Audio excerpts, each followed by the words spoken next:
માછલી વિયાણી દરિયાને બેટ શ્રવણ રહ્યો એના માને પેટ માછલી વિયાણી દરિયાને બેટ શ્રવણ રહ્યો એના માને પેટ અડે ઘડીને નવગણ કૂવો ત્યાં શ્રવણનો જન્મ થયો અડી ઘડીને નવગણ કૂવો ત્યાં શ્રવણનો જન્મ થયો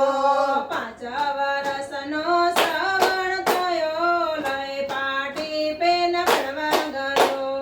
5 વર્ષનો શ્રવણ થયો લઈ પાટી લઈને ભણવા ગયો ભણે ગણીને મોટો થયો સુગરી નરને પરણી ગયો ભણી ગણીને મોટો થયો સુગરી નારને પરણી ગયો સુગરી નાર મારા વચન શ્રુણો મારા આંધળામાં બાપની સેવા કરો સુગરી નાર મારા વચન સુનો આંધળા મા બાપની સેવા કરો